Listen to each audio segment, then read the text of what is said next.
ফিলিস্তিন নামটি গত কয়েক দশক ধরে ঘোরাফেরা করছে বিশ্ব রাজনীতির কেন্দ্রে। ফিলিস্তিন রাষ্ট্র হিসেবে স্বীকৃতি পেতে যাচ্ছে আরও ৬টি দেশের কাছ থেকে। কিন্তু এই পদক্ষেপে দুটি শক্তিধর দেশ ইসরায়েল এবং যুক্তরাষ্ট্রের প্রতিক্রিয়া কি তা নিয়ে চলছে জল্পনা কল্পনা। ফ্রান্স ও সৌদি আরব এক যুগান্তকারী কূটনৈতিক উদ্যোগ নিয়েছে। সোমবার নিউ ইয়র্কে জাতিসংঘের ছায়ায় তারা আয়োজন করেছে এক বহুজাগতিক সম্মেলনের, যার মূল লক্ষ্য ফিলিস্তিনে দ্বিরাষ্ট্রীয় সমাধানের পক্ষে আন্তর্জাতিক সমর্থন জোগাড় করা। এই সম্মেলনে যোগ দিচ্ছেন অন্তত কয়েক ডজন দেশের শীর্ষ নেতা। অনেকেই এই সুযোগে ফিলিস্তিন রাষ্ট্রকে আনুষ্ঠানিক স্বীকৃতি দেওয়ার ঘোষণা দিতে পারেন বলে মনে করছেন।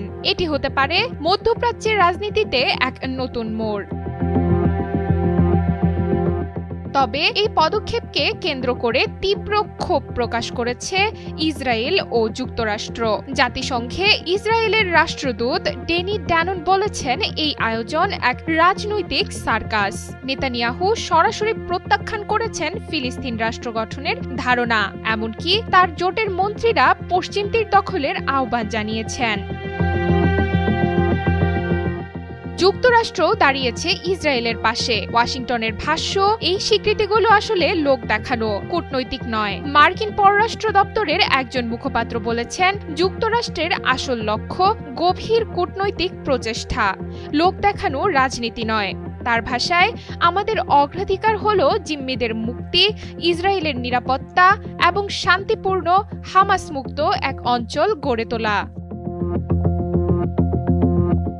অন্যদিকে পশ্চিম তীর দখলের হুমকিতে ক্ষুব্ধ সৌদি আরব ও সংযুক্ত আরব আমিরাত। তারা স্পষ্ট করে বলেছে, এর ফল হতে পারে ভয়ঙ্কর।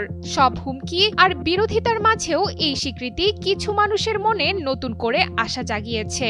রাষ্ট্র হিসেবে স্বীকৃতি পাওয়া শুধু কাগজের বিষয় নয়, এবং এটা জাতির পরিচয়ের টিকে থাকার প্রশ্ন। ফিলিস্তিনকে স্বীকৃতি দেওয়া দেশের তালিকায় যখন একে একে যুক্ত হচ্ছে আরও ৬টি নাম, তখন এটা শুধু সংখ্যার খেলা নয়, এটা একটা পরিবর্তনের বার্তা। যেখানে অনেক দেশ এখন বলছে, দীর্ঘদিন ধরে চলে আসা অন্যায়ের বিপরীতে আন্তর্জাতিক স্বীকৃতি দিয়ে হলেও ফিলিস্তিনের পাশে দাঁড়াতে হবে। জাতিসংঘের মঞ্চে হয়তো সেই বার্তাই আরও জোরালোভাবে তুলে ধরা হবে। ডেস্ক রিপোর্ট, সময়ের আলো।